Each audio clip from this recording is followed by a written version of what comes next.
দিচ্ছি 31 ডিসেম্বর। আমি আজকে ভাতের চাল দিয়ে রাইস করছি। এই যে এবার একটু সাদা তেলও দেওয়া আছে। এই যে এবার আমি দিচ্ছি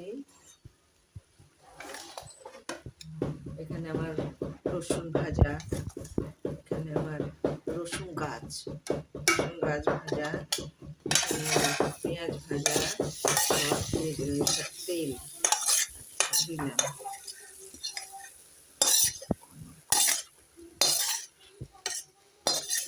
দিয়ে দিলাম। এবারে লবণও দেওয়া আছে। আর এখানে এখানে আমি করেছি ডিমের অমলেট করে ভেজে দিলাম, গাজর ভাজা, বিন ভাজা, কড়াইশুঁটি ভাজা, এক এক করে আসছে। এবার সব আমি ভেজে তুলে রেখেছি সাদা তেলে, লবণ দিয়েছি। এবার দেবো আজিনামোটো, দেবো এবার কাঁচা লঙ্কাও আছে।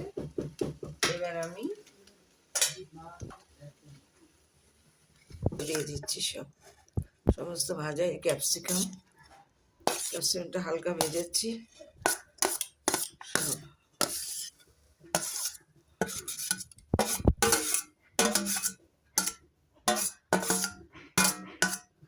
এসবই করে আমি একটু দমে দিয়ে রাখবো। আজিনামোটো দিলাম, আজিনামোটো, গোলমরিচ দাও,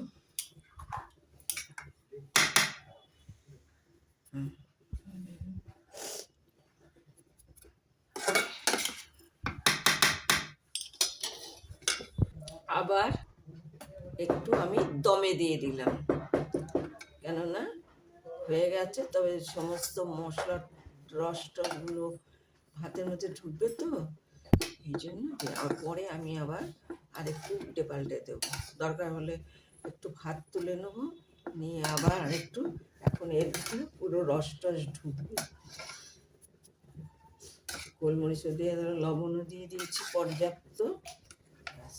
এবার আমি একটু দমে দিয়ে পরে একটু ঢেকে দেবো, ঢেকে দিচ্ছি, পরে একটু উল্টে দেবো।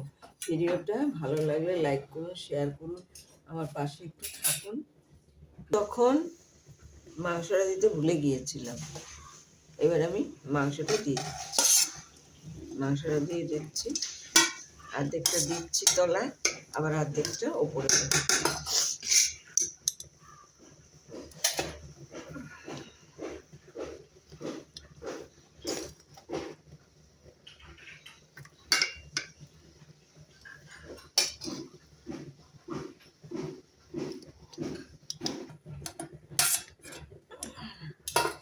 তখন মাছ দিয়েছিলাম, ডিম দিয়েছিলাম, সবজি দিয়েছিলাম, মাংসটা ভেজে রেখেছি, খেয়াল ছিল না। এইবার আমি দিয়ে দিলাম সব, মাংসটা পুরো দিয়ে দিলাম। এবার যেটুকু ভাত আছে দিয়ে দিচ্ছি, ব্যাস। তারপর একটু বন্ধ করে দেবো, খানিক বাদে নামিয়ে দেবো। পেঁয়াজ দিয়েছি ভেজে, রসুন গাছ এনেছে আজকে, পাওয়া যাচ্ছে এখন, রসুন গাছ দিলাম ভেজে, দিয়ে এবার আমি করলাম।